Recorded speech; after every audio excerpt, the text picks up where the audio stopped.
Please welcome our speakers to the stage.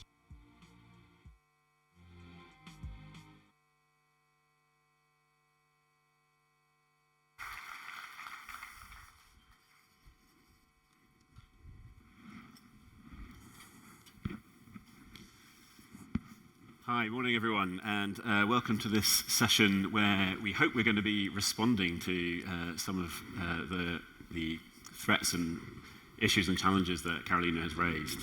My name is Will Church. I'm the Director of the Media Freedom Programme here at Thomson Reuters Foundation. It's great that so many of you can be here to be part of this conversation. Of course, we're sorry it's not under better circumstances. I'm sure that what you've just heard and what you will hear in this panel will resonate in a variety of ways with you. I just wanted to say, for me, I've been at the Foundation for a very long time now, and I've worked with thousands of journalists in that time, supporting them on projects to support them in their careers, to make their lives easier. But it wasn't until we started collecting data for the weaponization of the law report that Carolina mentioned, where we started to receive anecdotes from journalists at a scale I couldn't believe, sharing stories of persecution, intimidation, financial threats, financial ruin.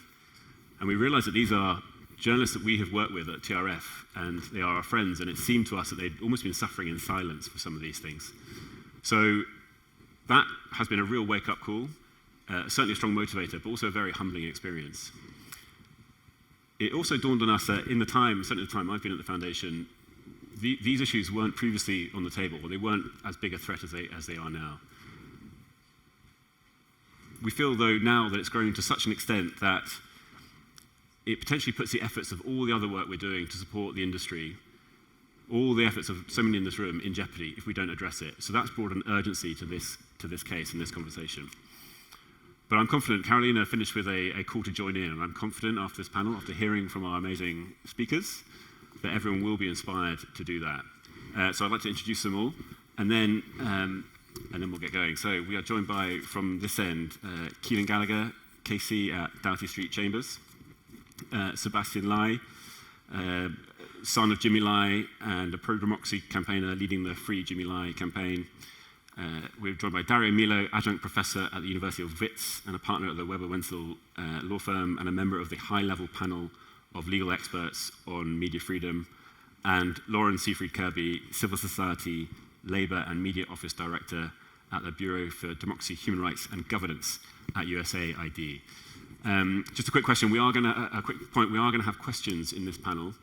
We're not going to be taking any questions from the floor. To submit questions, please go to the app, which hopefully some of you should have, but submit through there, and they will come through the magic of technology to this iPad at some point, and we will go from there. But you can ask those questions at any time throughout the session, and we'll collate them. So I think to get going, Sebastien, if I can come to you, because in essence you're living through what Carolina talked about, living through lawfare to the point where your father's case has become almost emblematic as well in this issue. Perhaps you could start us off by sharing the details about your father's case and perhaps something about the toll it's taken on you. Yeah, sure. So you guys might have seen my father on the video that we just saw there when they were talking about Hong Kong. It's always such a stark image to see your father dragged around in cuffs. So his name is Jimmy Lai, and he founded Apple Daily and Next Media, which were it was the biggest newspaper in Hong Kong and Taiwan. But what made it special was that it was one of the only pro-democracy newspapers. As you can imagine, it's not smooth sailing, and he said that in the 25th anniversary of the paper before it was closed in 2020, that the last 25 years have not been smooth sailing. But for him, it was always the right thing to do, because he started Apple Daily after Tiananmen Square, a few years after Tiananmen Square. When he realized that as China was liberalizing economically, it was going to liberalize socially. So he believed that people in Hong Kong needed an independent source of information, because he believed that information led to choice and choice led to freedom. And so for the next 20 odd, almost 30 years, he ran Apple Daily. And we've, as a family, we've always had harassment as a result of that. When you have a newspaper that isn't afraid to call out the Chinese government or the Hong Kong government or any of the political elites and business elites, there is occupational hazard. Our house has been firebombed a few times. My father's emails have been hacked. In Taiwan, we once had a dog that was skinned and pinned to our door. But through it all, Dad was never afraid. And he always had a very good line. He used to say that the cheapest weapon that a autocratic government has is fear. Because once they can make you act out of fear, they know they got you, and they'll keep hold of you. And so throughout all these years, he stood firm with his journalists. And what really changed was the national security law. As Carolina mentioned, Hong Kong was always a sort of standard bearer for the region of a rule law compliant place with a very free market. Now, what the national security law has essentially done is it's worth noting that it's not like everybody in the government has suddenly become 10 times smarter, whatever it is. It's a very clear decision to destroy its own legal system in order to get to people like my father and other pro-democracy campaigners. So to this day, the Hong Kong government will still tell you they have free press. Now, if you Google Apple daily raids, you'll see 500 police officers running into the biggest newspaper in the region, taking away laptops, stopping people from working, and arresting my father and his colleagues. So over the last 3 years, my father was actually, on the 26th of September, a few weeks ago, marked 1,000 day where he's been in prison. Now, he's had a slew of trumped up cases, one of which was for lighting a candle and singing a prayer at Tiananmen Square Vigil. For that, he got 12 months, 13 months. And he's still there, and at 75, he is still in a max security prison in Stanley for essentially standing up for his beliefs and staying in Hong Kong with his journalists, despite knowing the danger that was going to come to him. So it's I'm not going to sugarcoat it. Obviously, it's tough. It's tough to see your father getting dragged around in cuffs, having very unfair sentences handed out to him, and having people that will still try to defend the Hong Kong system, telling you that it's still okay. Meanwhile, my father gets 13 months for a protest, 5 years and 9 months for a landlord-tenant dispute. It's tough, but I know I'm doing the right thing, the same way my father knows that he is doing the right thing, so I do it with a clean conscience. Yeah.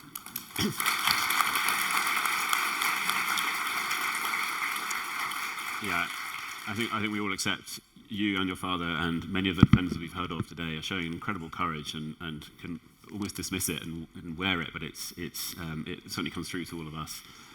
Keelan, you're on the front lines as much as anyone in this fight as well. So I'd be interested to hear from you, from your perspective, what the case, the Jimmy Lai's case, and what Sebastian's dealing with tells us about the wider trends that you're having to deal with as a lawyer day to day.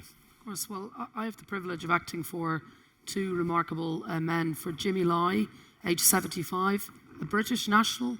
We're sitting within metres of Parliament currently, just a stone's throw away from the UK government, who has not been doing enough on this case.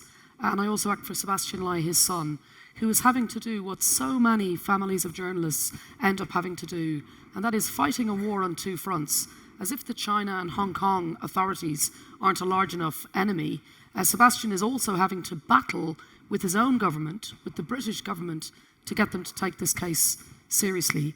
And really, I suppose there's four trends I'd like to highlight, which I think this case is indicative of.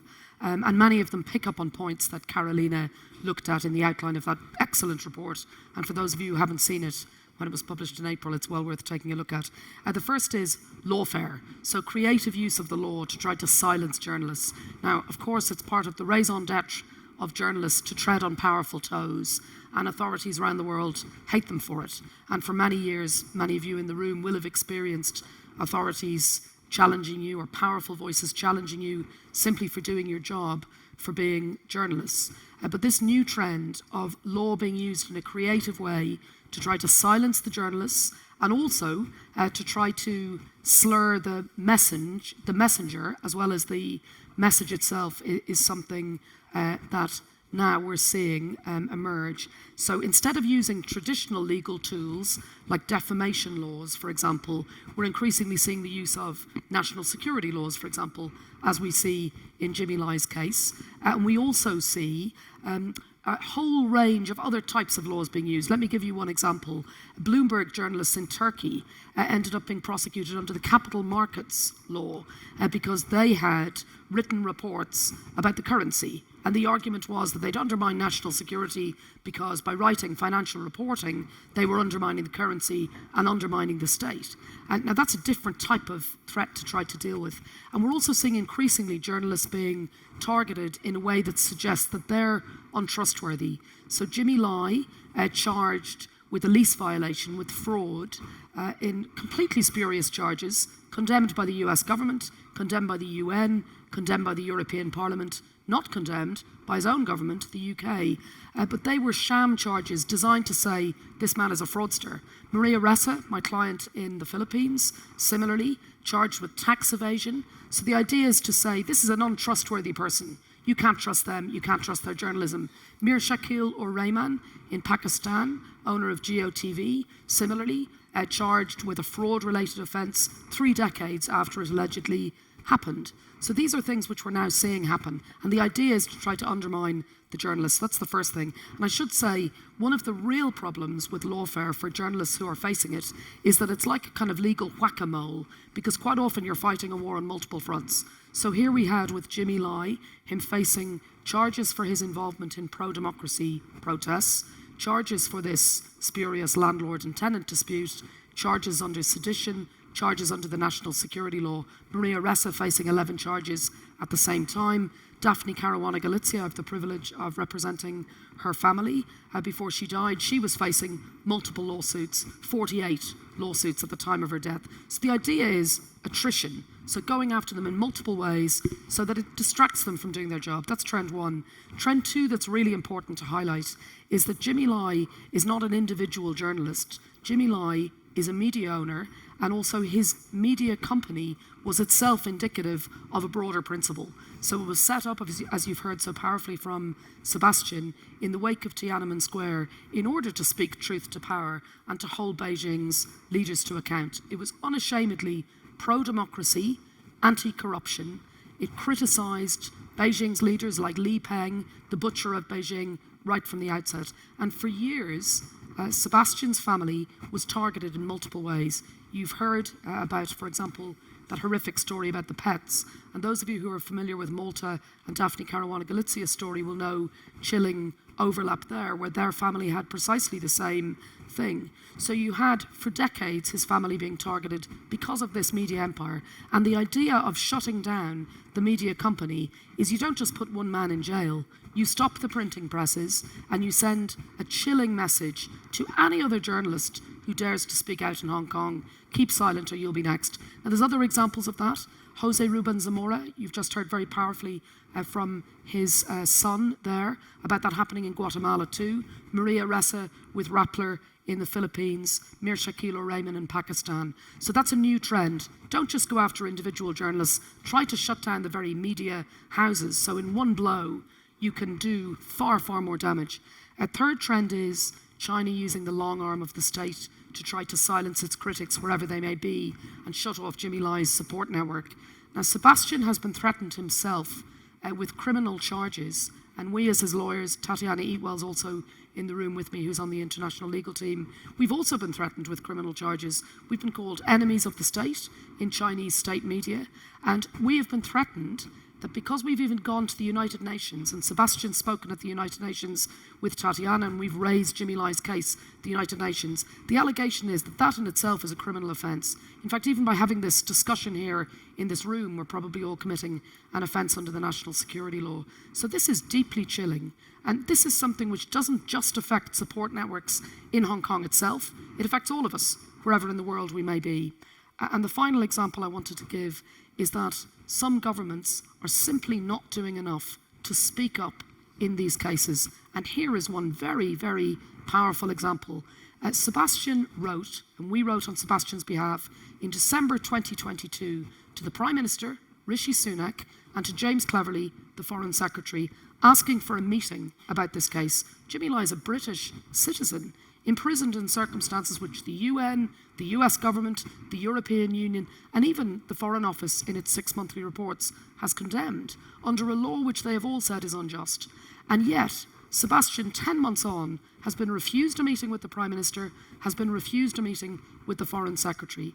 And then we see that in other cases. Nazanin Zaghari Ratcliffe, Richard Ratcliffe had to starve himself to get attention from the UK government. It is not good enough. We are sitting within metres of Parliament, and it is high time that we hold the UK government to account. This isn't a problem far away, it's a problem here. This should be a top political priority for our government here in the UK. They need to stand up for Sebastien, stand up for his father, and stand up for all British nationals who are imprisoned for doing their job and speaking truth to power.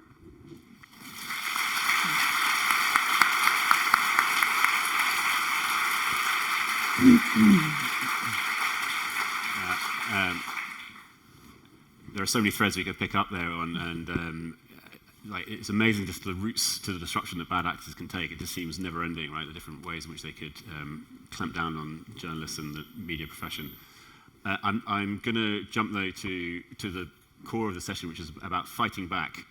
So I make no apologies for changing the direction slightly. I want to come to Lauren, and we've heard about government slightly there, but it's a big, complex problem. And I'd be interested to know from your perspective what you think, what can governments realistically do to address some of the problems we've heard about today, some of the problems we heard about in the report. It's a broad problem. Yes. Thank you so much, Will, and thank you for having me. I'm excited to be here for both days, and I really want to support Sebastien, you and your family personally as well. You know, this example is one of many we've heard about today of repression, and in the face of these types of repressive tactics, supporters of democracy need to come together and rise to this moment to fight back, to build societies where citizens are free to express themselves without fear of retribution. Evidence and experience shows that independent media free to operate without threat is vital to democratic progress. And so when we look at what governments can really do in this space, we have the ability to use foreign assistance and support to stand up and fight back. That's why the US is proud to be the largest government donor of supporting independent media around the world.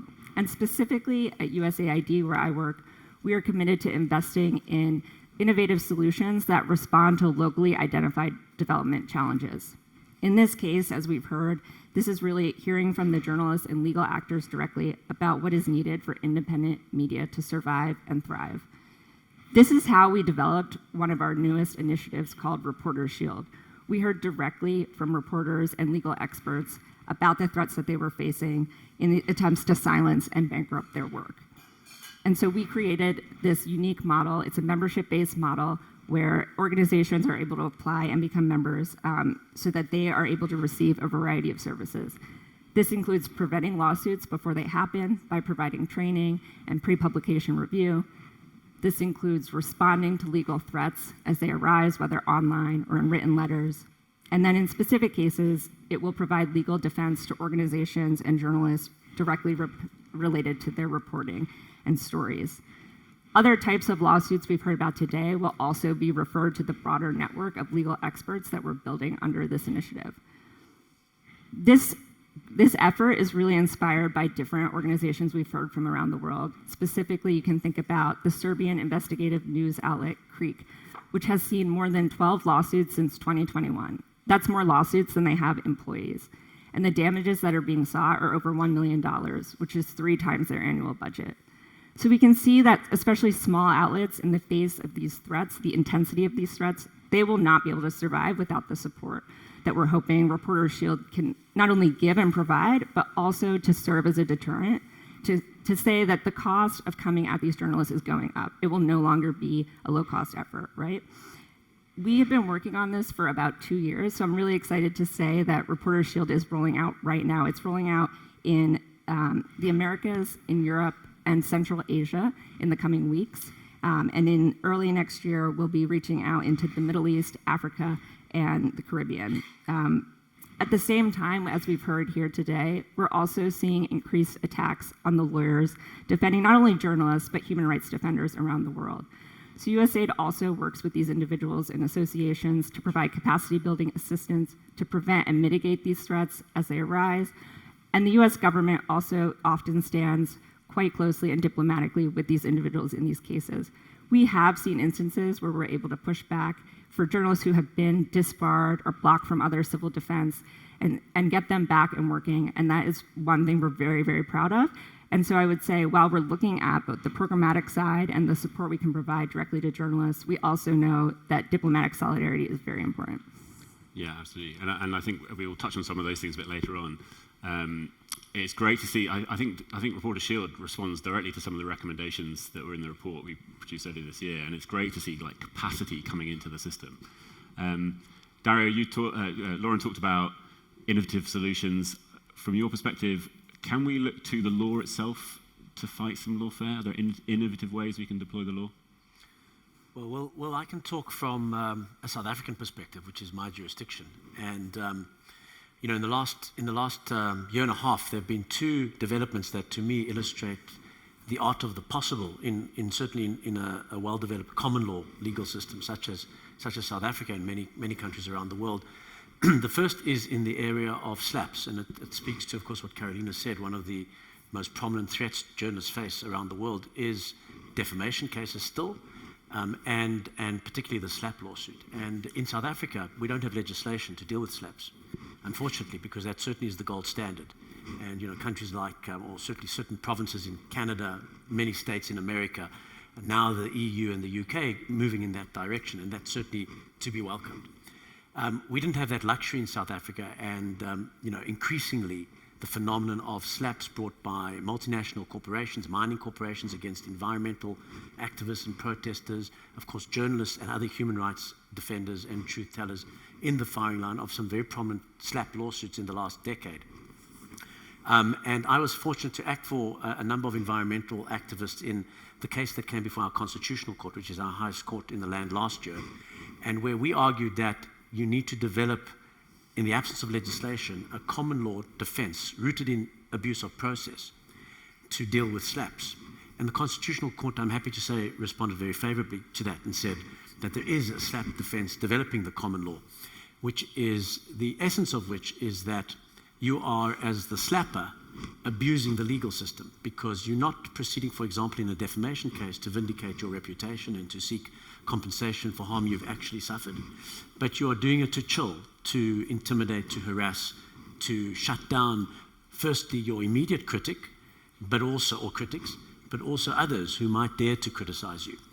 And that, coupled with a case that is bad on its merits, means that you can now strike out a case as an abuse of process. And that happened last year and was a great development. And I'm pleased to say that it wasn't just sort of beautiful poetry in a Constitutional Court judgment, because in the last year there have been at least 3 cases, all against journalists, where the journalists have been able to use the slap defense or kind of arguments analogous to the slap defense to strike out claims. And the most prominent was one brought by our former President Zuma, who is facing corruption charges himself now, finally, about 15 years after he first was brought before a criminal court.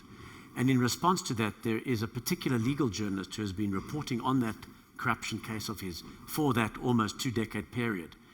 And he brought a criminal prosecution against her, a private prosecution, for, he says, violating a particular prosecution-related law. And all that she did was she did her job as a court reporter. She got access to an affidavit that was filed in court by Zuma himself, and court affidavits are public in South Africa once they are filed, and she reported on that. And Zuma said that meant that she breached a law that says that you can't publish anything that's in the possession of the prosecuting authority. And of course, that can't mean, logically, anything that is public in the form of court documents. So she used the slap defense, and the court, and confirmed on appeal last week, I'm pleased to say, the court said that that was a clear example of a slap, a case brought with bad motive to chill, to harass, and of course coupled with, and Caoilfhionn and Sebastien referred to this, coupled with a devastating social media campaign by Zuma supporters against the journalists. For example, saying, "You look good in orange," with pictures of her in an orange sort of prison suit behind bars. So that was one high-profile example where the slap defense was used very proactively and very successfully in the last year. There are a couple of others which I can talk about later if time permits. But the other development, I'd say, that again shows perhaps sometimes the breathing spaces that you have to operate in as a lawyer or as an activist is decriminalisation of defamation law. And again, a theme that Carolina touched on. Perhaps surprisingly, given the many positive media freedom developments we've had in our law, South Africa, criminal law has remained on our statute books. And there were 2 attempts to strike it down in our courts, which were unsuccessful, and where the court said, there's a high onus of proof beyond reasonable doubt, etc. It can live harmoniously with freedom of expression. But I'm happy to say that through lobbying and through workshopping with parliamentarians and with cabinet ministers, we're at a position now where just yesterday in South Africa, a bill that decriminalises defamation went to our upper house of Parliament and looks very certainly set to become law in South Africa in the next couple of weeks. In other words, criminal defamation will be abolished, and we will no longer have criminal defamation on our books, which will be in line with the developments in many other African jurisdictions.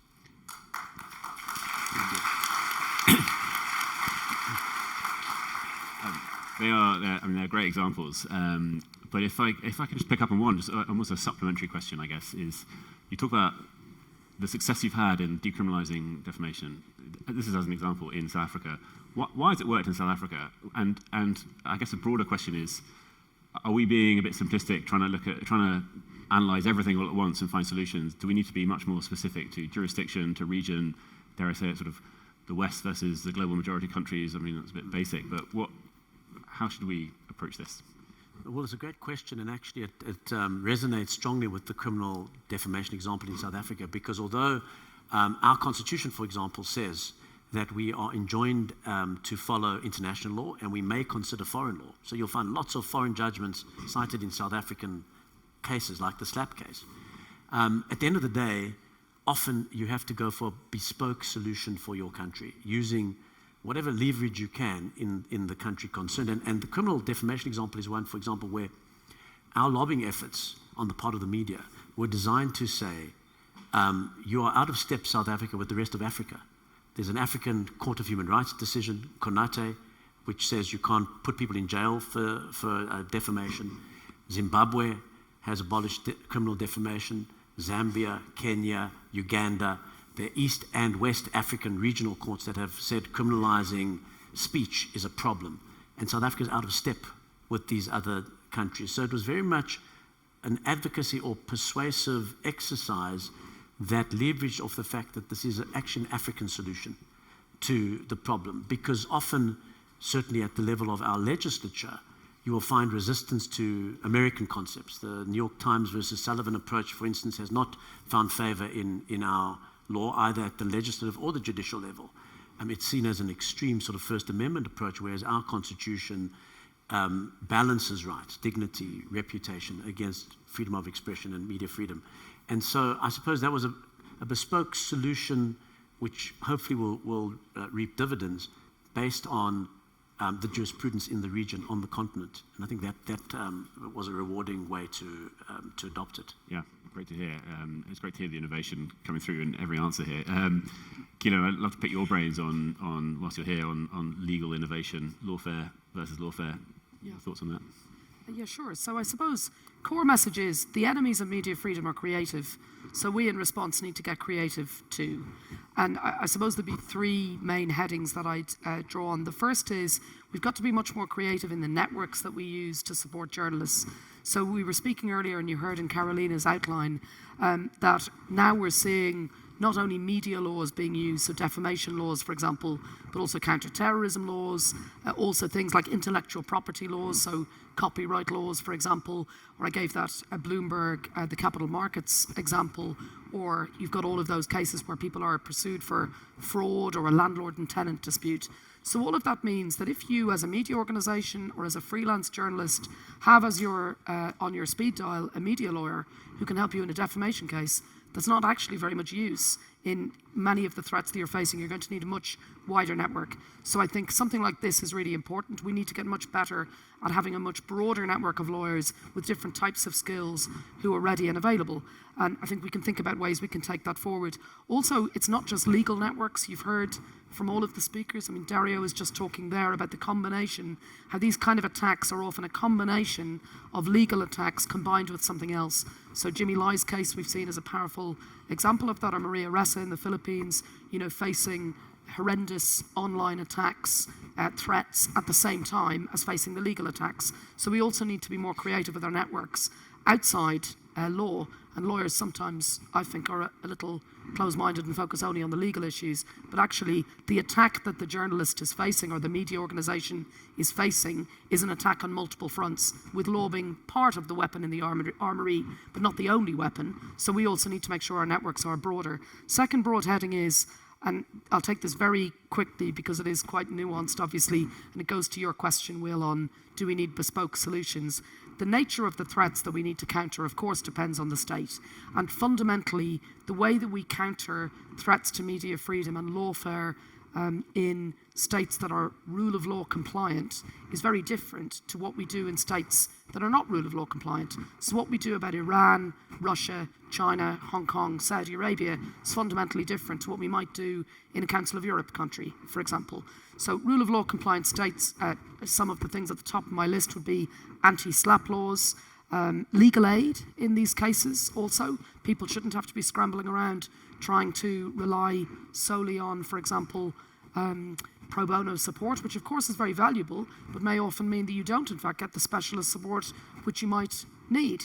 So let's be frank, this is an area where this is a serious human rights abuse. Governments should be putting their hand in their pocket and ensuring that journalists who are facing this don't need to face the kind of risks that you heard from Carol Cadwallader earlier, and particularly when threats are faced by freelancers.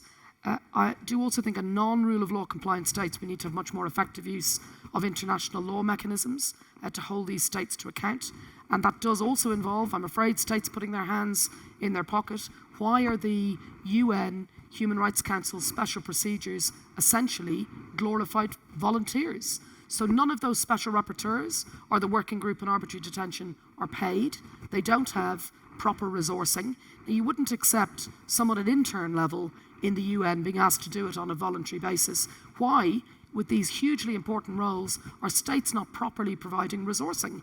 Now, you heard in the keynote speech earlier about after Jamal Khashoggi's brutal killing, how Agnes Callamard, at the time the UN Special Rapporteur on extrajudicial killing, essentially in an ad hoc way, because she's so dynamic, put together a task force and decided that although it was outside her ordinary remit, she was going to do something about it, where neither Saudi Arabia nor Turkey were investigating the killing.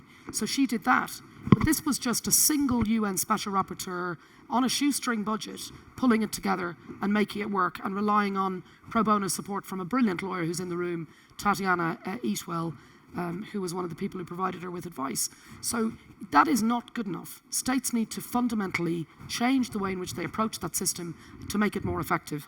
And third heading I would have is, we talk here about fighting back, but I'd just like to shift the language a little, because it's not just about firefighting and being responsive in defending ourselves. I think we need a counterattack. I think we need to be creative in a proactive way and think about ways in which we can use the law to prevent these attacks happening in the first place. And a couple of quick examples of that, I'll give you three. First one is, many of the threats that journalists are now facing are cross-border. In the room you have a brilliant journalist, Rana Rahimpour, who was formerly at BBC Persian. I know you're going to hear from her in a panel later. And she, working here as a journalist in London, has been facing threats to her life, threats to her safety, and attempts to silence her emanating from Iran. And our systems are very bad at dealing with a threat which comes from state A, but is realised in state B. So we need much better ways to deal with that. And instead of dealing with it in this firefighting, responsive way when the issue arises, this is now a new trend. So cross-border threats to journalists is a new trend. We need to get much more creative about it. That's the kind of threat Sebastien and we have also been facing too. Another practical example is investment treaty arbitration. Not the most exciting phrase, but hear me out just for a moment.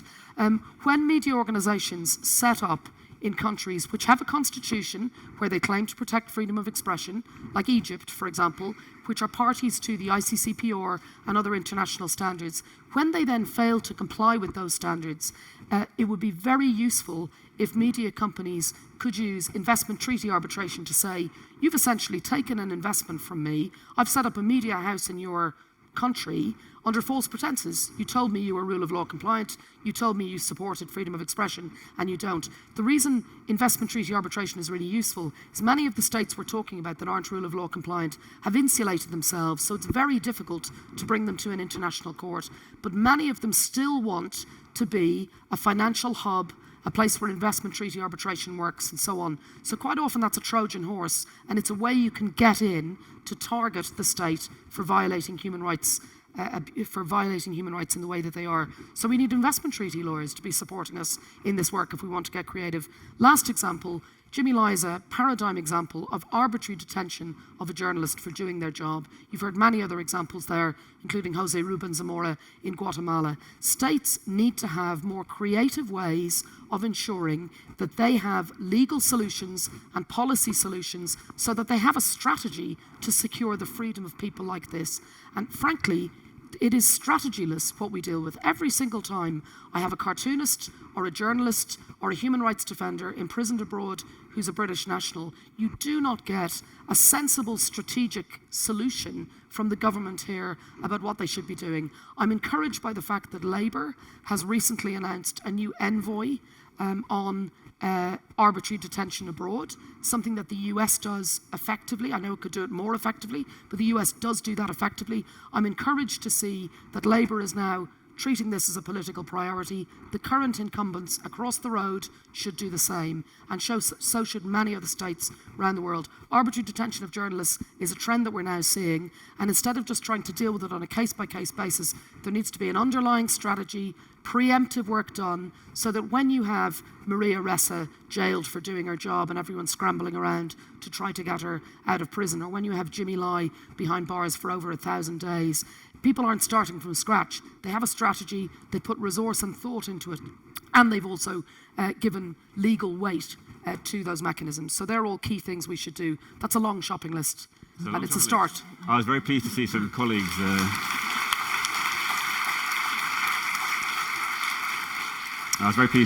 taking notes, so I'm sure we'll follow up afterwards. I'm going to switch the order around here slightly just to respond to some of your points and come back to Lauren, because we talked there about governments and networks, and it's such a big, convoluted, tricky problem. And how can governments step in here? People are looking to governments for leadership, right?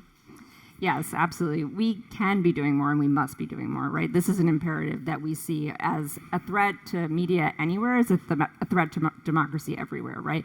The freedom of the media, the freedom of expression, it needs to be protected so it can be more sustainable, pluralistic, and diverse over time. And while it is a very complicated problem, we're hearing a lot of different solutions, and there are a lot of different entry points where we can do more. I think going to the last point, it's really interesting. One thing we've been thinking about and calling on other donors to do, in particular in our programming, is to think more proactively, as you're saying, about how we can build those safeguards and forward-thinking risk mitigation into our programming so that when we're supporting journalists, when we're supporting lawyers, we're not caught on the back foot when these threats occur. We know they're occurring, the trends are going up. We need to be preparing and putting the money in the beginning so that we can be more prepared in that regard. At the same time, we're seeing a collective recognition of the need to do more in this space. And one way we've seen that manifest in recent years is the creation of the Media Freedom Coalition, of which the US is a member. This is a membership group that is working to ensure greater diplomatic and programmatic collaboration of like-minded governments to shine a spotlight specifically on these issues. Earlier this year at the Summit for Democracy in March, 54 governments committed to pledges related to strengthening media at home and abroad. And some of those were very specific, including support to journalists at risk and efforts to include more voices in journalism from women, journalists in exile, and minorities. Over the last 2 years that the Media Freedom Coalition has existed, they have made 173 pledges, and we're already starting to see progress on a lot of these. This includes things like donors providing more assistance, funding dollars for media development programs. This includes advocacy for and new laws passed on the protection of journalists around the world. And in the last year alone, we saw governments providing at least 1,400 emergency visas to journalists and human rights defenders who had to flee their homes. But there is so much more that needs to be done, right? That's what we're hearing and why we're here. And other donors, other philanthropists, the private sector, these are the people we really need to pull in to have a more collaborative effort on fighting back and expanding the reach of these efforts. Specifically, the US government, in addition to Reporters Shield, has been investing in the International Fund for Public Interest Media, which is also providing core operational support for media outlets around the world. And we're really looking at how other donors, other actors, like I said, can come in and help expand the scale and scope of those services over time. We also have heard and seen that there needs to be continued and expanded research on the evidence related to these legal threats and solutions, the trends of how they're occurring and how we can respond. And I think in particular, really digging in on what the gender and diversity considerations are within that research. And lastly, but very critically important, something we have done for a long time, but we need to continue to put at the forefront, is working with and empowering the local communities of lawyers and civil society activists who both represent journalists and advocate on their behalf. I will say we are having another Summit for Democracy in 2024. The Republic of Korea will be hosting, and we will continue to encourage and call on our fellow governments to demonstrate progress on all these commitments that we have made, and also think creatively about going forward how we can do more. That's great. I mean, it's great to see the money coming in. It's great to see just on the networks. I'll pick up on the MFC actually, because for full transparency, at TRF we're very proud to host the Secretariat to the Media Freedom Coalition. They're an independent body. We just give them the support structure they need. But Dario, you are a member of the high-level panel of media experts legal experts on media freedom. That's a mouthful. And it'd be great to sort of pick your brains on that, because we've heard about the massive variety of threats to journalists. I've talked earlier about hearing from journalists that we work with on the ground, and things like this, the high-level panel, the Media Freedom Coalition, other international bodies, they can just seem so sort of out there in the ether and meaningless. What do they actually do? So what can they do? I think Lauren mentioned the emergency visas approach, which is a really practical, important development, and I think the high-level panel of legal experts on media freedom, I almost got it wrong myself, we're very proud of the work we did in that area with the report, which then and then advocacy efforts which followed the report involving a number of countries that pledged these visas. Of course, it's just a drop in the ocean, and much more has to happen. And I mean, Lauren's points, I think, make that absolutely clear. The other area that I think the high-level panel in particular has to respond to the report that was presented by Carolina, where the other area that I think has made a big difference is strategic amici interventions, which bodies like the high-level panel can do, and other important organizations around the world. There have been some developments in Inter-American Court of Human Rights jurisprudence on decriminalizing defamation. We did an intervention as the high-level panel in the El Universo case a couple of years ago, where the court, for the first time, mentioned the slap phenomenon, first of all, and then secondly said that decriminalization in member states needs to be dropped in order, and civil mechanisms have to be favoured. And just last year, there was a case involving an environmental protester against the Chilean government, again, which went to the Inter-American Court. And again, that thread of, or that theme of slaps and decriminalising was emphasised, and another step taken forward to decriminalising laws in the region. So I think that those are two sort of practical examples where I think you can, because you're absolutely right, you don't want to be an ivory tower making pronouncements on important principles, which we all know and accept and love and embrace. It has to translate into practical impact. Yeah, excellent. Just finishing quickly on the point of governments, though, do you think this is high on the priority for governments? Like Caoilfhionn's just talked about a lot of different things that need to happen. Like, how can we make this happen and get into the Well, I would say the U.S. is very committed on this issue, and we continue to call on others to partner with us. But year after year, we're seeing increased diplomatic attention and foreign assistance going to support these issues. But at the same time, like we were saying earlier on this panel, we need to think beyond just the legal threats and think more holistically about how to prevent, mitigate, and respond to threats as they arise, physical threats, digital threats, psychosocial threats, so that we can create the conditions for media to thrive and flourish. Specifically for USAID, the safety and security of journalists remains a top priority. And in this regard, we try to have assistance that's both proactive and responsive. So looking at how we can work with actors to prevent bad outcomes before they happen, but also being there and responding and providing assistance when situations arise. For example, in Burma, which is the world's third worst jailer in terms of journalists, we're helping threatened newsrooms relocate to safer locations and providing digital security training for journalists who are threatened. We have also in Mexico, which saw 13 journalists killed in the last year alone, we're helping prosecutors to develop case management systems and investigative techniques to bring perpetrators to justice, looking beyond just the cases.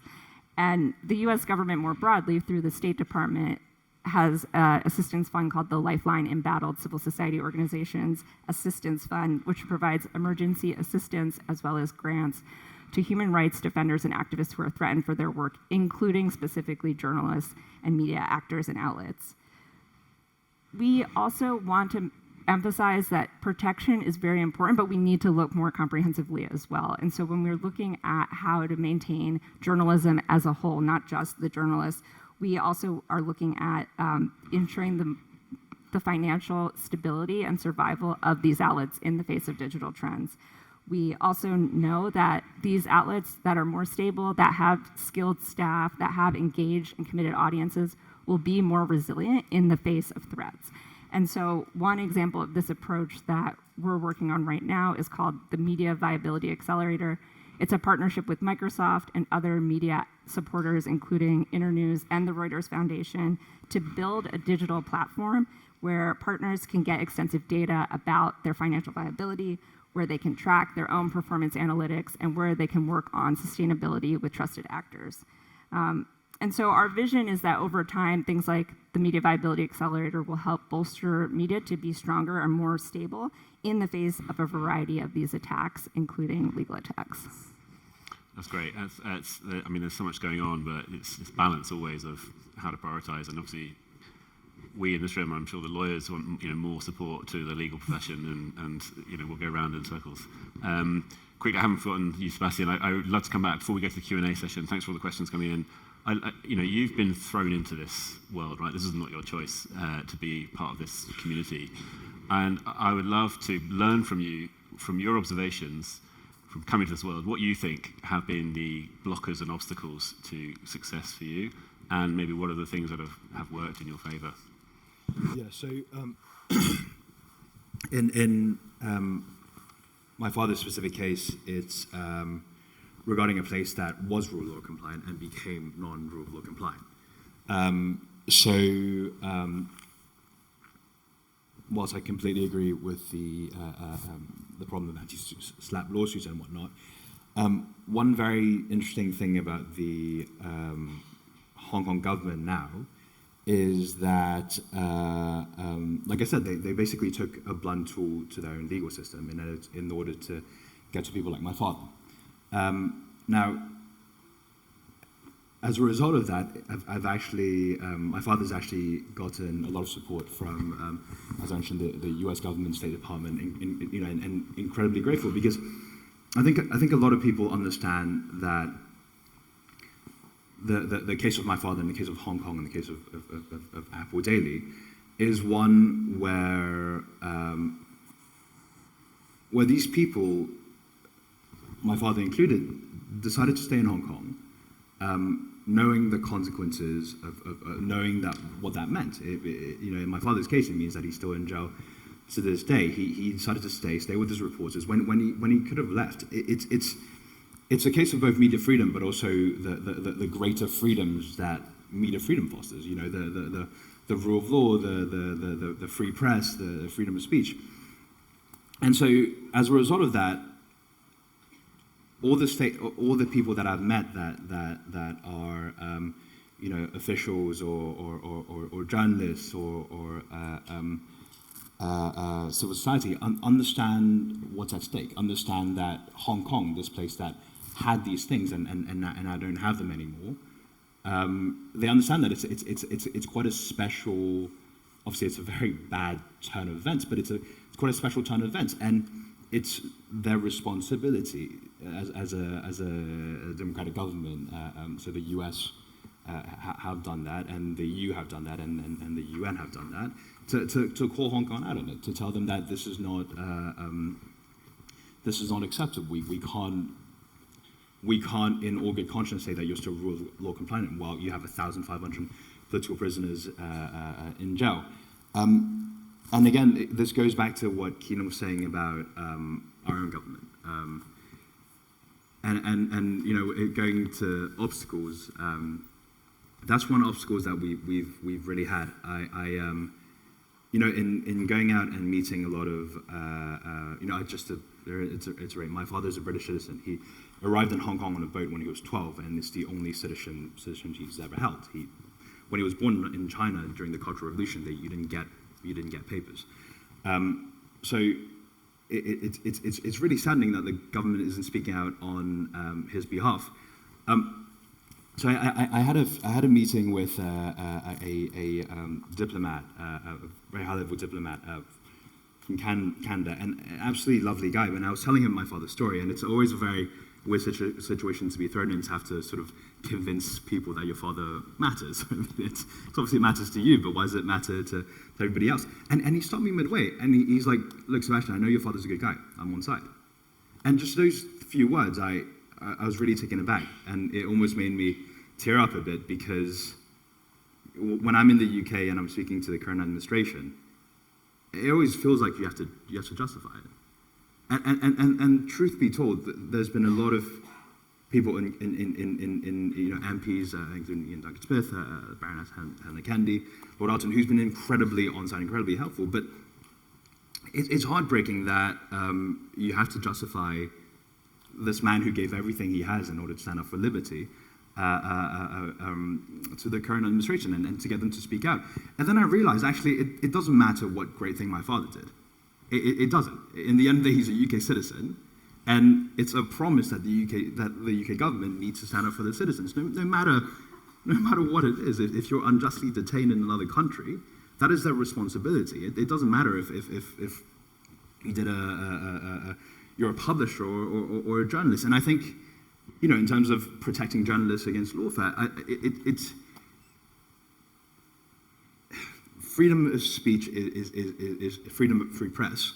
The media underpins our democracy. And so a country that does not protect their citizens is not protecting their journalists. It's not protecting journalists against lawfare, because it means that, if you hold a passport of a free country, you're not protected in another place if you get arrested. So to sum it up, I really hope that the UK government speaks out on my father's behalf, calls for his release, as has many other states done. And I'd be grateful if any of you could write to your MPs and please don't forget my father's story and the story of Hong Kong. Thank you.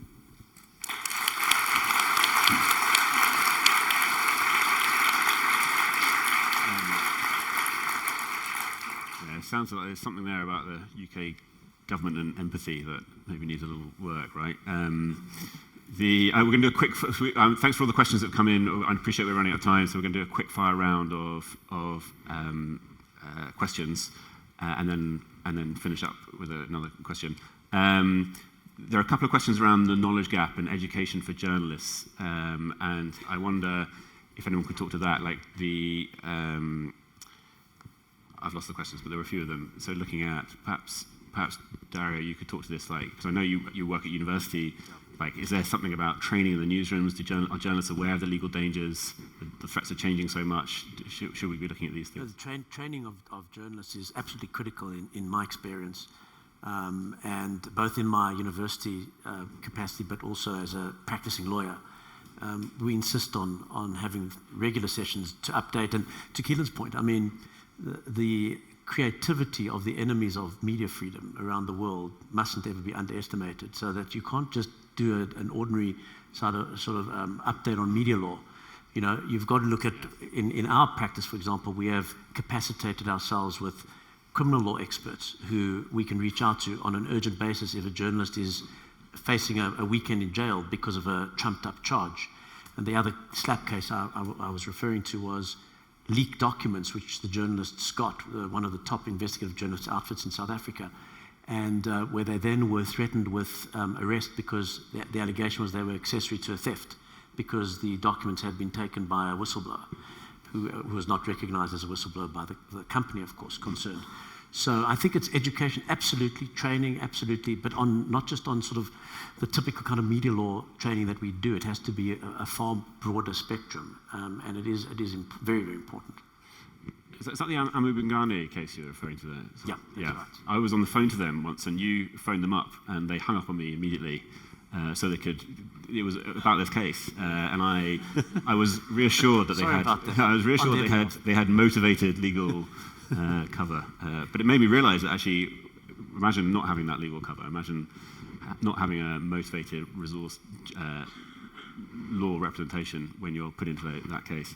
Thanks for that. What role does social media play in lawfare? Can it be used to fight back at all? Does anyone have any thoughts on that? Yeah, sure. So first of all, what role does it play? I mean, in my experience, what I quite often see is it's part and parcel of a strategy. So one of the things that I quite often see is that social media is used in an attritional way. So it's designed to break you down.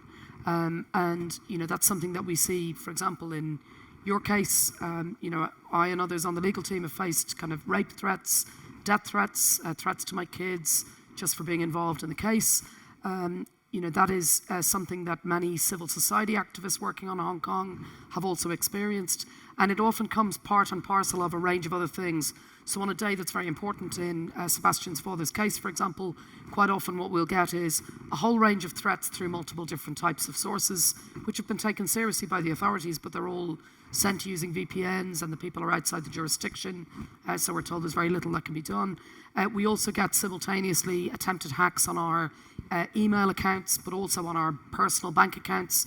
So I mentioned whack-a-mole earlier. You know, on a day when you're preparing to address the United Nations or to file a very important legal submission, for example, or just to meet with your client, you have to suddenly face all of these battles. So social media is definitely something that's used against us. Something that I do quite often see in other cases as well, and actually BBC News Persian is a good example of this, or Maria Ressa in the Philippines, is what I would call astroturfing, so fake grassroots. So what you end up getting, so the BBC News Persian journalists have had this, for example, where they're accused of being an enemy of the state by the Iranian authorities and targeted in that way. But there's also a false grassroots campaign called Ayatollah BBC, which claims they're actually supporters of the regime. So they end up being attacked from both sides. So they get told they're enemies of the state, and they get told they're supporters of the state, so everyone attacks them. And Maria Ressa has experienced something very similar. And of course, some of those false astroturfing attacks then become grassroots because people believe them. So the kind of fake news, the fake information, disinformation campaign is undoubtedly part of that war of attrition to break the person down. And ultimately what the aim is to say it is more hassle for you to continue doing your job as a journalist journalist, speaking truth to power, holding power to account, than it is to just walk away from it, do a different job. And I'm afraid in my job I've spoken to many people who have been broken down by that and who have in fact left roles and decided they will no longer do it. And we're here today talking about some of these incredibly brave people who've, despite all that, decided to continue. And I think, again, we need to think much more creatively about how we can use social media. And good question about how we can use social media. I have a prop here for members of the panel. So one example on Jimmy Lai's case is there is a very powerful campaign which Sebastien is leading, the Free Jimmy Lai campaign. Just ask all of you who are here if you've been moved by what Sebastien said. Will you approach Sebastien, take a selfie with Sebastien, post it on social media, follow the Support Jimmy Lai social media accounts just to show solidarity and support. And bottom line is, in all of these cases, what the state that is abusing human rights cares about is it wants to shut down these voices. It does not want sunlight. It doesn't want a spotlight on these issues. So please, all of the cases you've heard about today that you've been moved about, Sebastien, please follow the campaign that he's running. Jose Ruben Zamora, follow him.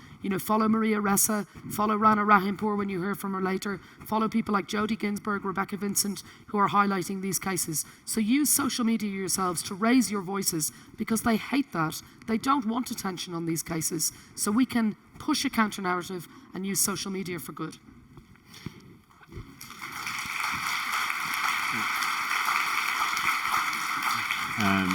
And I'm afraid we're out of time. I do want to finish with one last question to you, Sebastien.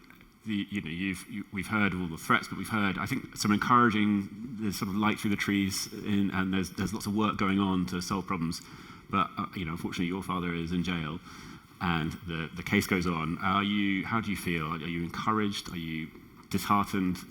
What's your feeling after this?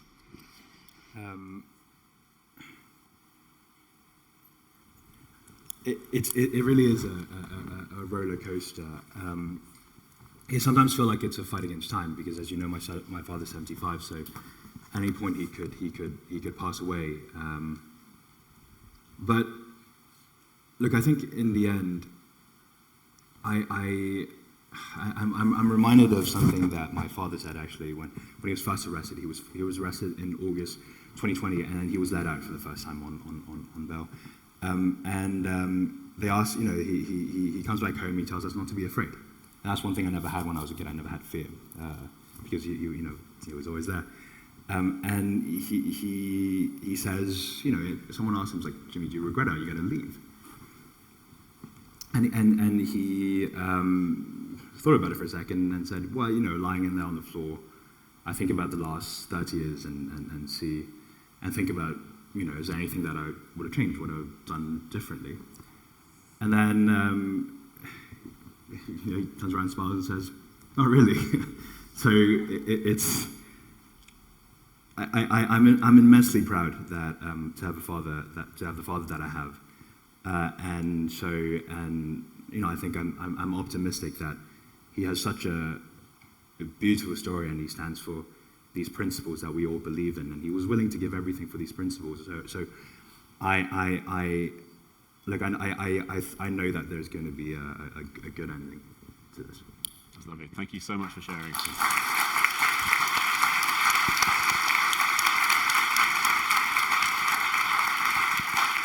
And echoing Carolina's thoughts, I hope after this we can all join in and redouble our efforts. That will start at lunch, I think, after this. But please, a big thank you to our panelists, and thanks for your insights.